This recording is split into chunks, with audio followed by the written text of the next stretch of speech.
आई आप सबके सबसे पहले हे माँ सरस्वती के वंदना कल जाओ।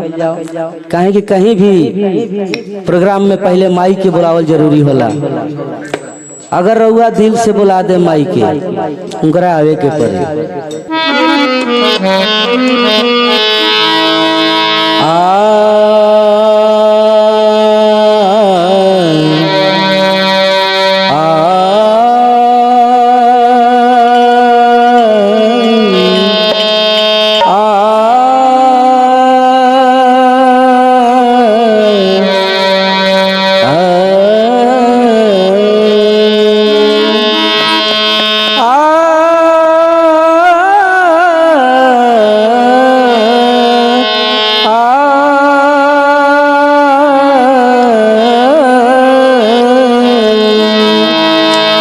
देवी सर्वतेषु शक्ति रूपेण संस्थिता। नमस्तस्यै नमस्तस्यै नमस्तस्यै नमो नमः।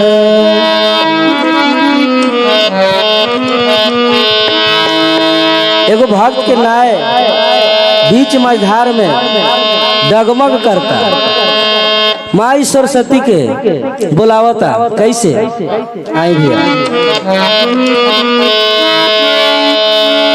माई बीड़ा वाली तोहार महिमा निराली हो, आ जई तू हाली। माई बीड़ा वाली तोहार महिमा निराली हो, आ जई तू हाली।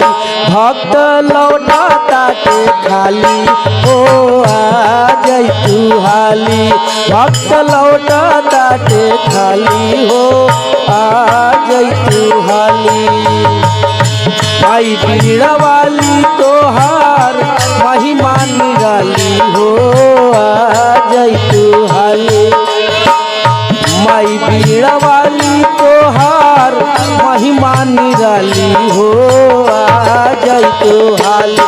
भक्त लौटाता के खाली हो, आ जई तू हाली। भक्त लौटाता के खाली हो, आ जई तू हाली।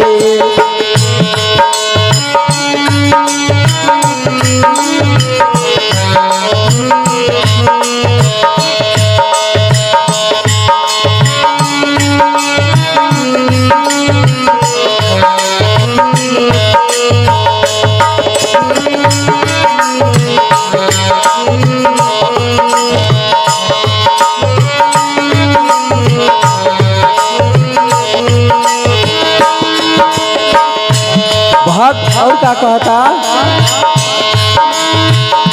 ऊंचे पहाड़ावा पर तोहारो मंदिरिया, काट कुशलांग है तोहार दुआरिया।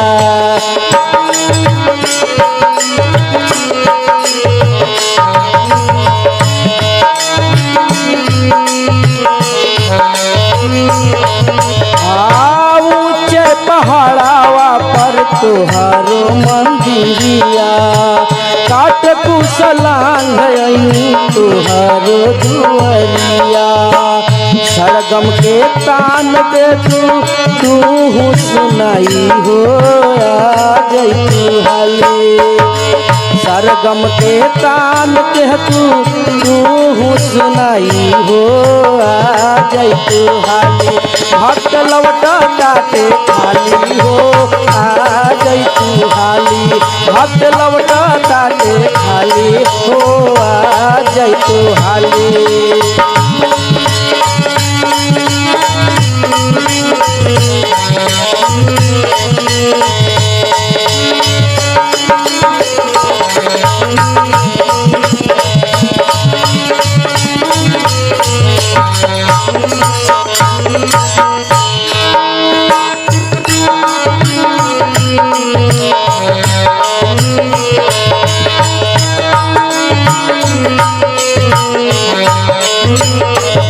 क्या बात है मनोज भैया, जियत रही ऐसे ही।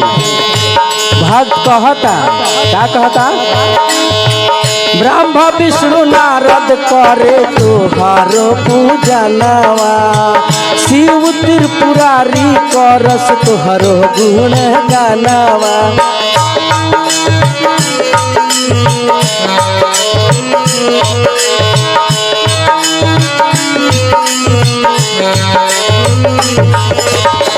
ब्रह्मा विष्णु नारद करे तुहारो पूजनवा शिव त्रिपुरारी करस तुहरो गुण गानवा आदि शक्ति मई हर वाली तू ही दुर्गा काली हो आ जय तू हाली आदि शक्ति मई हर वाली तू ही दुर्गा काली हो आ जय तू हाली भक्त लौटा ताके खाली हो आ जय तू हाली भक्त लौटा ताके खाली हो आ जय तू हाली माई बेड़ा वाली तोहार महिमा निराली हो आ जय तू हाली माई बेड़ा वाली तोहार महिमा निराली हो आ जय तू हाली भक्त लौटा ताके खाली हो